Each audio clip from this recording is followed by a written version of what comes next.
una promesa, pero de una promesa que ya se cumplió y que se sigue cumpliendo en nuestros días.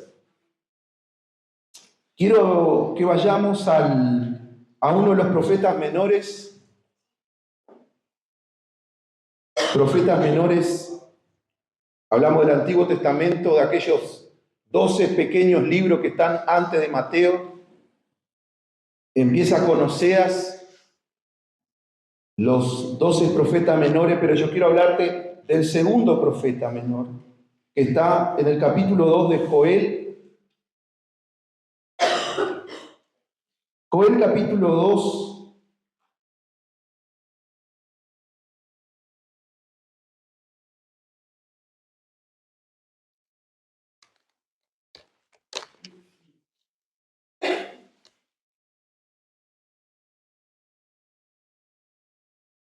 ¿Cuánto han leído el profeta Joel?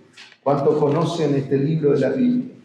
Este profeta menor, y es menor por la cantidad de capítulos que escribió, por eso se lo llama así.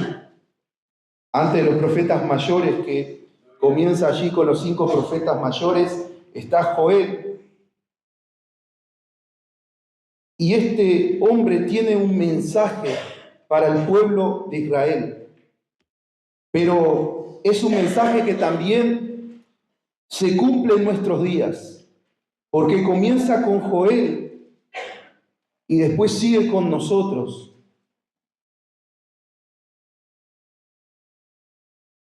Joel capítulo 2, versículo 28, hay una promesa de Dios para nuestras vidas. En primer lugar fue para el pueblo de Israel, ese pueblo apartado de Dios, para Dios. Y dice la nueva traducción viviente, que es la versión que yo voy a usar en esta mañana. Dice: el Señor promete su espíritu. Y dice el 28, entonces, después de hacer todas estas cosas, y si nosotros prestamos atención, dice, entonces, después de hacer todas estas cosas, ¿qué cosa será la que deberíamos de hacer, o la que el pueblo de Israel en ese momento tuvo que haber hecho para que Dios cumpliera lo que viene después? Dice: derramaré mi espíritu sobre toda la gente. Sus hijos e hijas profetizarán. Sus ancianos tendrán sueños y sus jóvenes tendrán visiones. Y la pregunta que me surge a mí en este momento es: ¿cuáles son todas esas cosas que Dios quiere que yo haga para que Él derrame su espíritu sobre toda la gente? Y saben que, como todo, la Biblia, muchas veces cuando nosotros leemos una promesa de parte de Dios, la Biblia tiene una condición. Y en toda la Biblia nosotros vamos a encontrar promesas de Dios, pero también condición. Por ejemplo, el capítulo 28 de Deuteronomio está hablando acerca de todas las bendiciones que vendrán sobre nuestras vidas. Y usted lee el capítulo 28 de Deuteronomio, dice: si oyeres mi voz, si prestares atención. Y allí comienza a hablar de la condición que Dios pone para que la bendición de Dios esté en nuestras vidas. Pero también en el Nuevo Testamento podemos encontrar muchos pasajes de la Biblia. Por ejemplo, Juan capítulo 14, de los versículos 15 al 31. Allí está hablando sobre la promesa del Espíritu Santo que vendrían sobre los discípulos, sobre la iglesia de Cristo. Y la Biblia dice en Juan 14, 15, si me amas, vas a guardar mis mandamientos. Y esa es la condición que Dios pone para que el Espíritu de Dios se derrame. Hermanos, nosotros tenemos que entender algo. Dios es un Dios santo. ¿Cuántos lo creen? Dios es un Dios santo. Su Espíritu Santo habita en nuestras vidas. Y es Él el que quiere transformar y el que transforma nuestro corazón. Y Dios habita en personas, pero Él quiere transformarte. Él quiere cambiarte, Él quiere quitar lo que está en tu vida, que no permite que Él pueda fluir, que Él pueda tener el control de tu vida. Y es por eso que aquí Joel, como lo hemos leído, hay una promesa de parte de Dios. Y meditando yo en su palabra, yo tengo una convicción. Las promesas de Dios se van a cumplir. Y eso no depende de mí. Hermano, la promesa de Dios se va a cumplir. Que Cristo va a venir. Y no depende del mundo, no depende del sistema de este mundo, no depende de nada de lo que yo pueda hacer. Cristo va a venir y eso es una realidad inminente.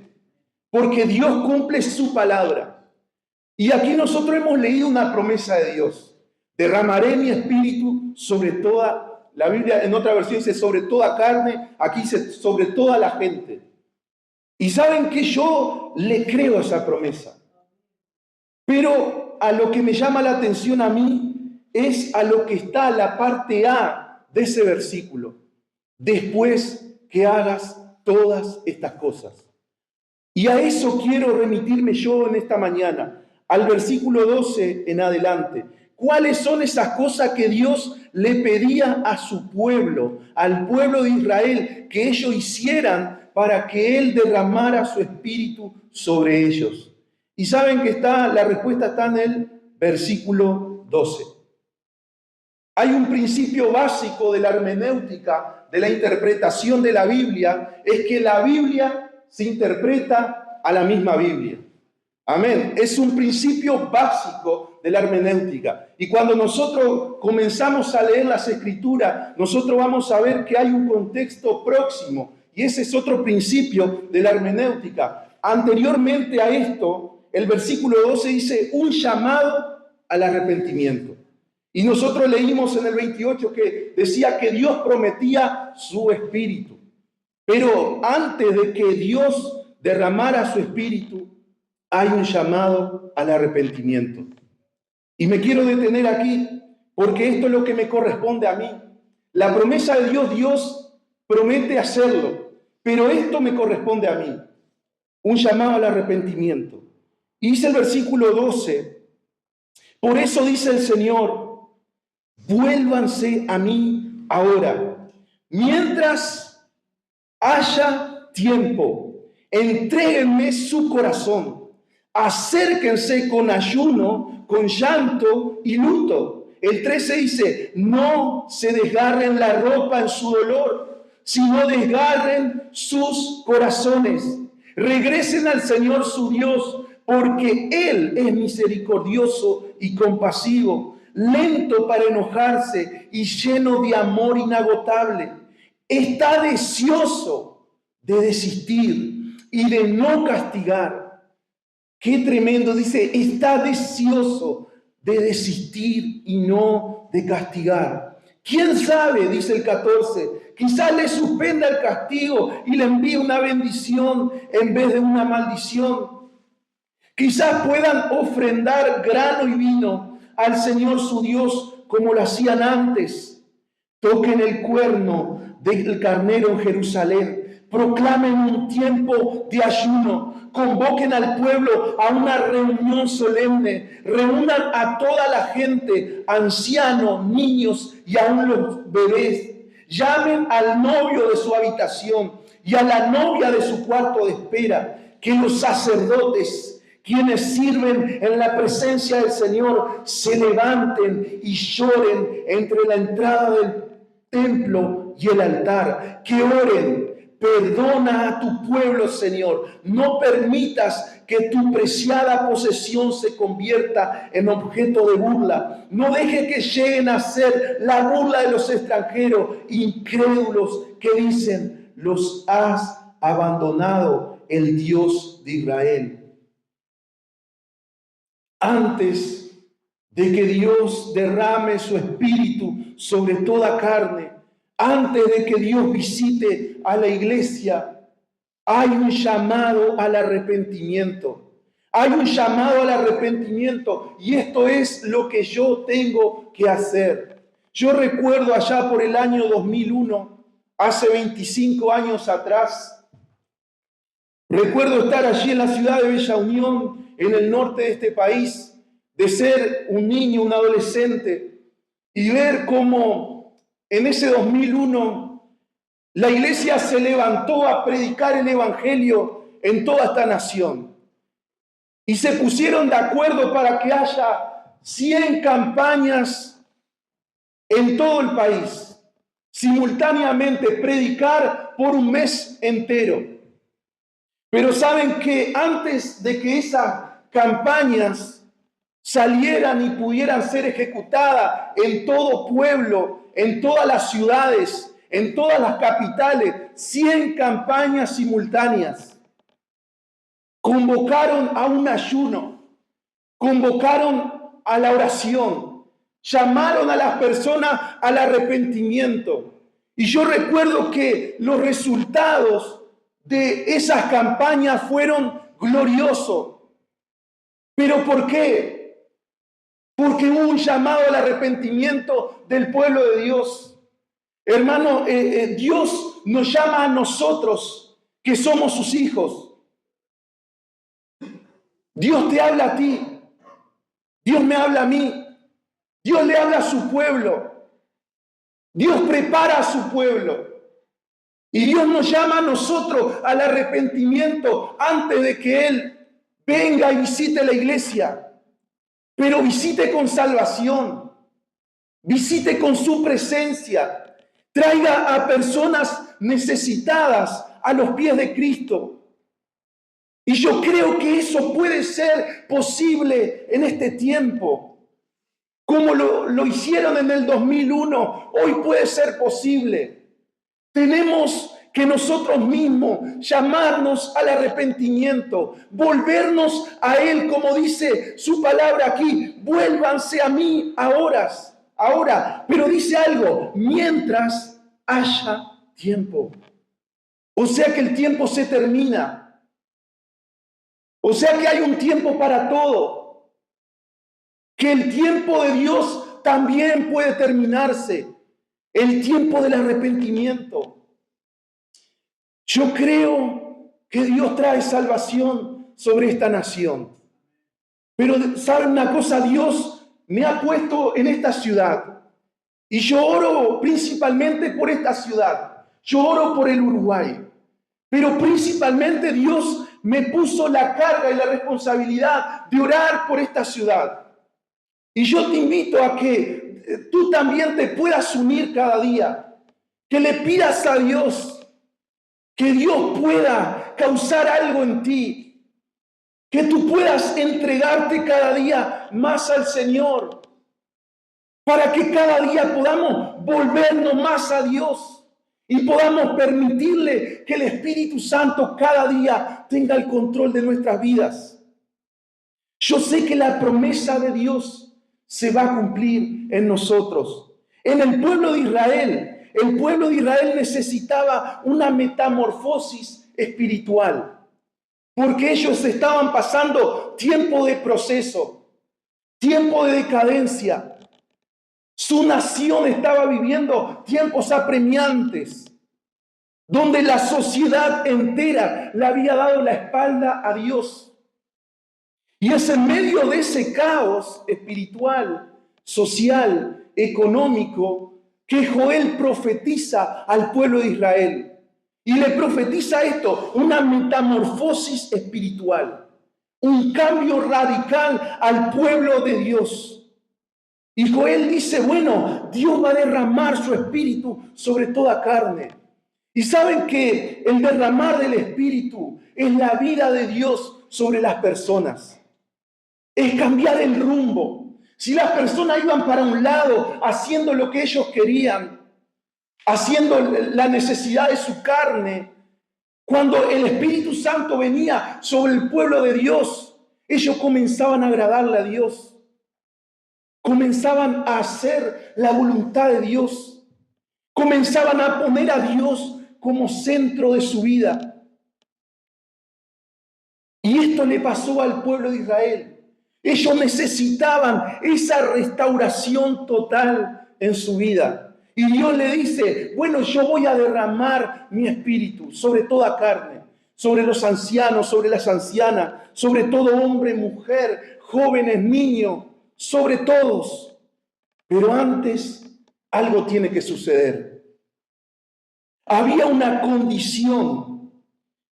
Esta promesa era una promesa condicional. Había una condición. Y cuando hablamos de una promesa condicional, hablamos de un compromiso que yo tengo que contraer con el Señor. Un compromiso de buscarle, un compromiso de entregarme a Él, un compromiso de permitir que el Señor pueda tener el control de mi vida. De que cada día yo pueda menguar para que Él crezca en mí. Y muchas veces nosotros lo vemos y pensamos como que eso es una bendición personal. Pero déjame decirte que no es solamente personal. Porque si Dios te bendice, si Dios te visita, si Dios derrama de su espíritu sobre tu vida, no solamente vas a ser tú, tu entorno va a cambiar, tu familia va a cambiar. Aún aquellas personas que hablan contigo van a ser afectadas por esa atmósfera espiritual. Es por eso que Dios convoca a su pueblo y dice, vuélvanse a mí. Es necesario en este tiempo volvernos al Señor, pero volvernos de todo nuestro corazón, de no considerar nuestro camino, sino que considerar lo que Dios me pone delante, su voluntad.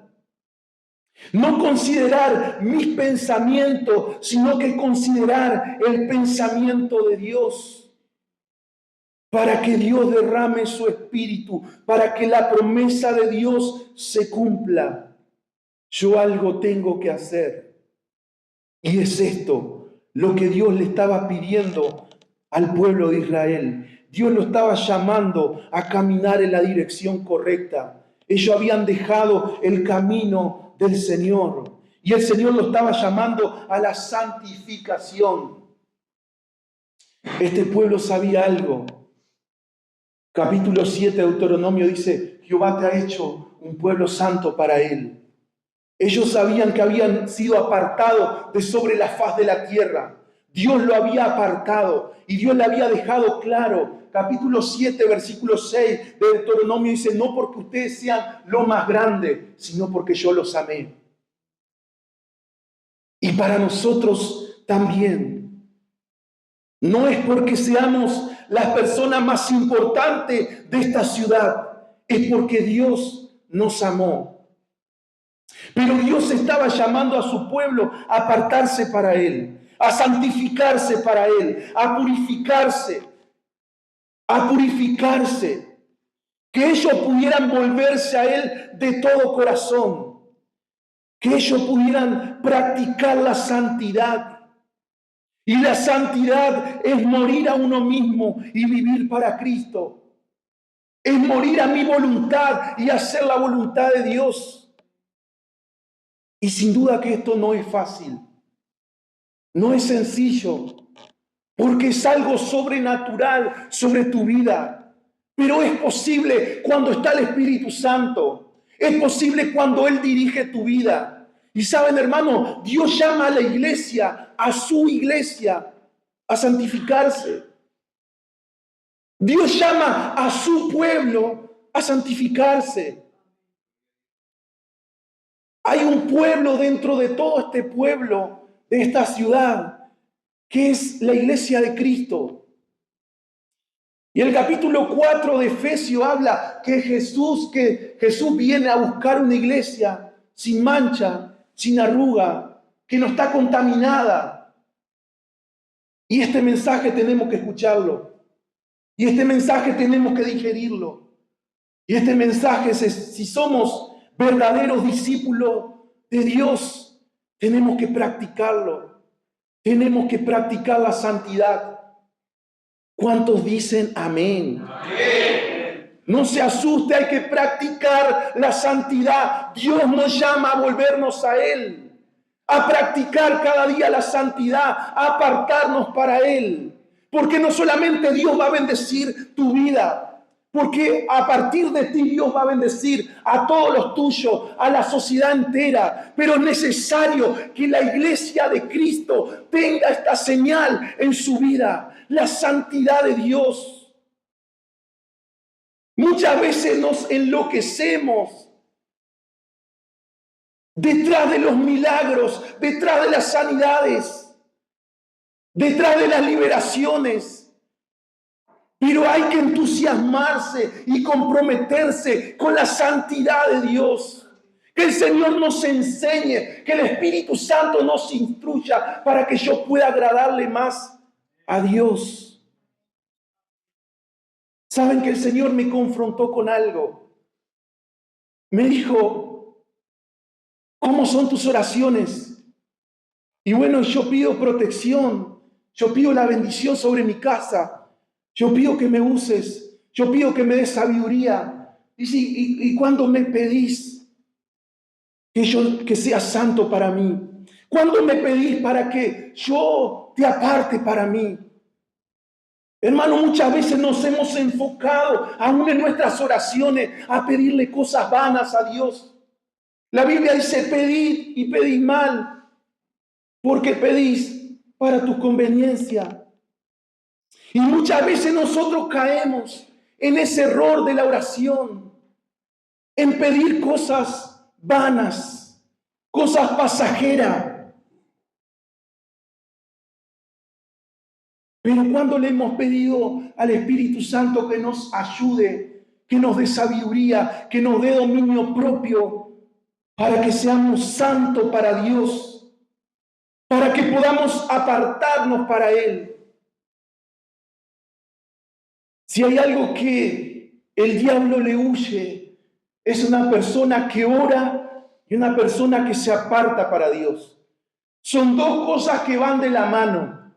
No es suficiente solamente con orar, sino que apartarnos para el Señor. La santidad de Dios tiene que ser parte de nuestras vidas, en nuestra mente, en nuestro corazón, en todo nuestro ser. El Espíritu Santo tiene que tomar el control en nuestra vida total.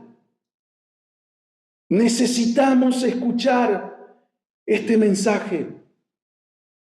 Necesitamos practicar este mensaje. La santidad en la vida del cristiano es una vida de renuncia a los placeres de la vida y elegir a Cristo siempre, elegir su voluntad siempre. Y sin duda que esto no es sencillo, pero es lo que Dios quiere. Es lo que Dios anhela de su pueblo. Si nos hacemos una pregunta en esta mañana, ¿qué es lo que Dios pide de mí? Que nos apartemos para Él. Que podamos entregarle cada día nuestro corazón. Que podamos decirle, Señor, yo te elijo a ti hoy.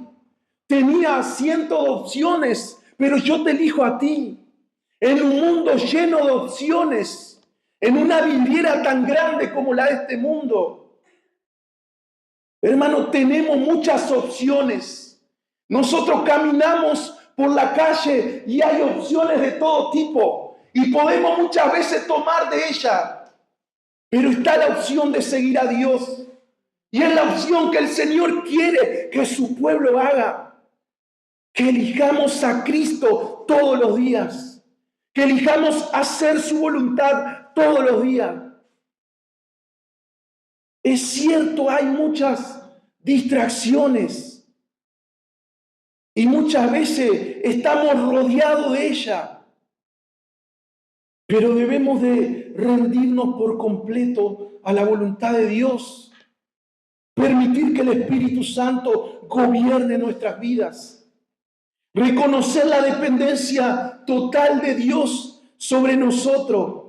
Reconocer que somos insignificantes delante de Él, que solo su Espíritu Santo puede ayudarnos a santificarnos. El pueblo de Israel tenía que volverse a Dios. Dios prometía su espíritu sobre su pueblo. Y saben una cosa, esta palabra se cumplió en el pueblo de Israel, porque el pueblo después que se volvió a Dios, hubo una renovación total, una restauración total. Ellos se volvieron a Dios, se arrepintieron de todo corazón. Dios lo visitó, Dios lo restauró, Dios renovó la vida del pueblo de Israel. Ellos volvieron a ser ese pueblo que tenía la presencia de Dios, pero que la santidad de Dios era el sello de ese pueblo. Porque Dios siempre cumple. Porque las promesas de Dios siempre se van a cumplir. Y el pueblo de Israel experimentó esta restauración total. Pero también en medio de este versículo, más de 2000 años, 2600 años que Joel profetizó, también tiene un cumplimiento para nuestro tiempo, que vamos a ver. Capítulo 2 de Hechos de los Apóstoles. Después de más, se vuelve a mencionar, el apóstol Pedro comienza a profetizar, a invocar las palabras de Joel. Después que vino la visitación, el capítulo 2 de Hechos, el versículo 1, dice que cuando llegó el día de Pentecostés, estaban todos unánimes juntos. Y esta es la condición en el Nuevo Testamento. Estaban todos unánimes juntos. Y después que estaban todos unánimes juntos, buscando a Dios, algo pasó.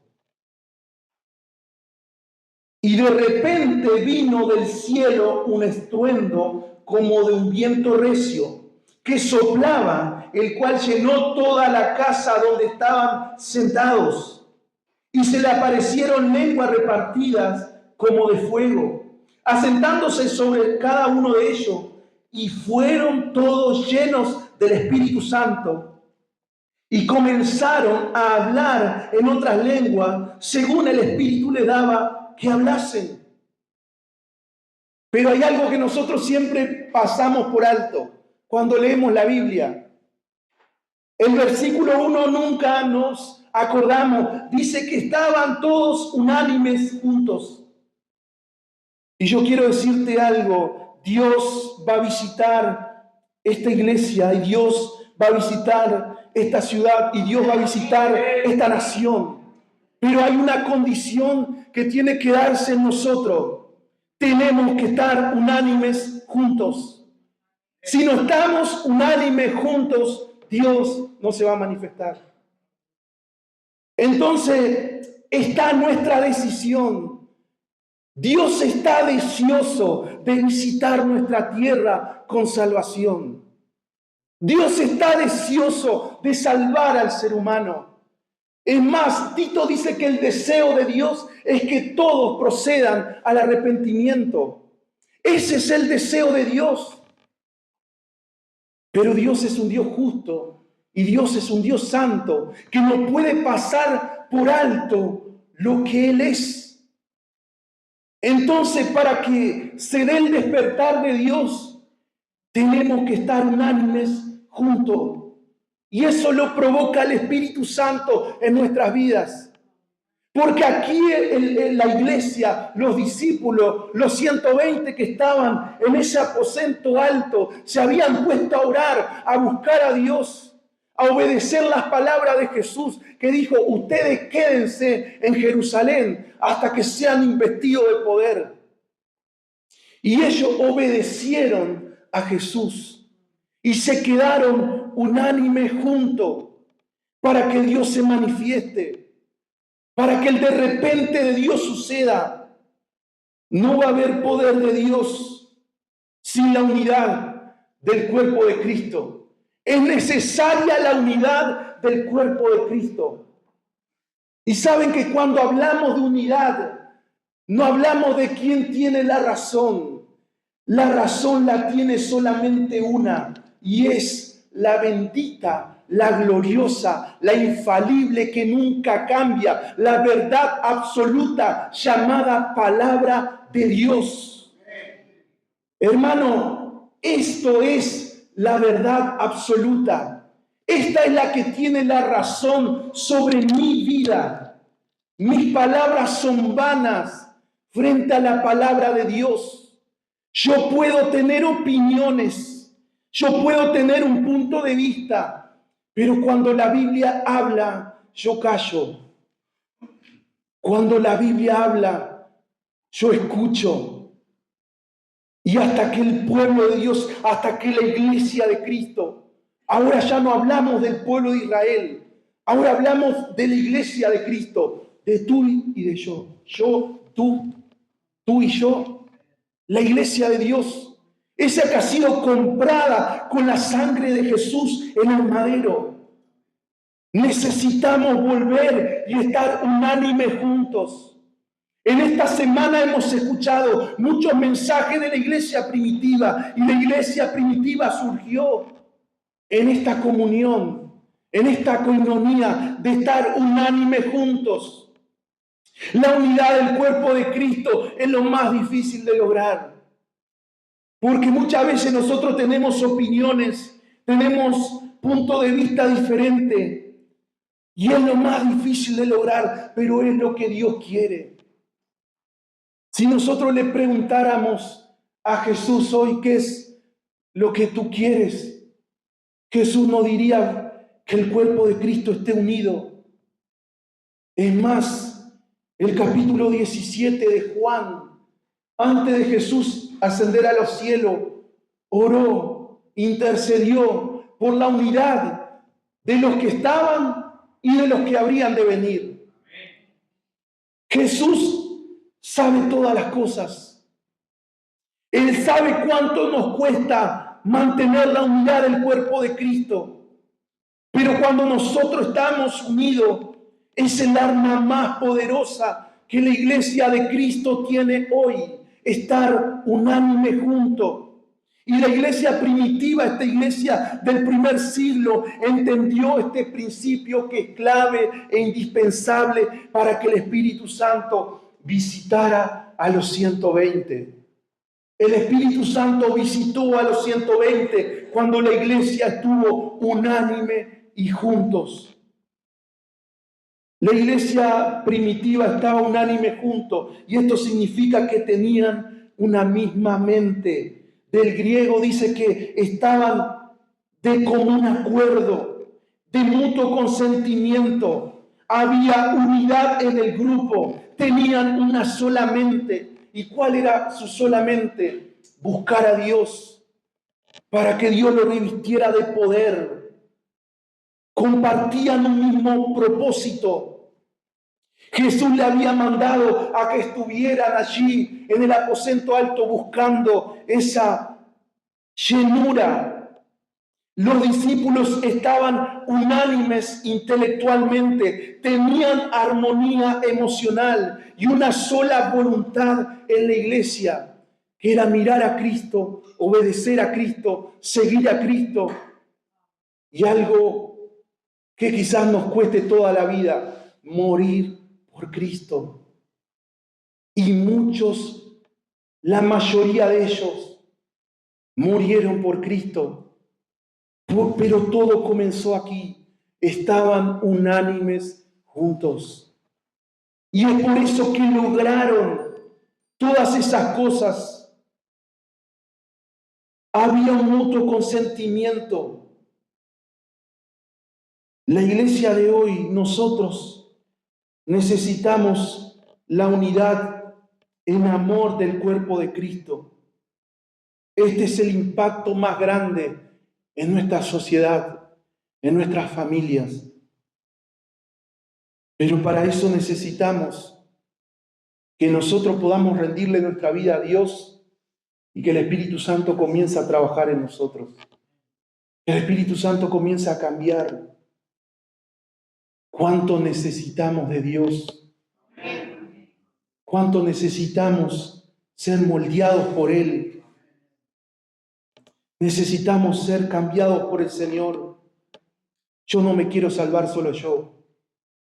Yo quiero que alguien más se salve. Mi oración siempre es, Señor, hay uno tiene que salvarse. Debemos de mirar por el otro.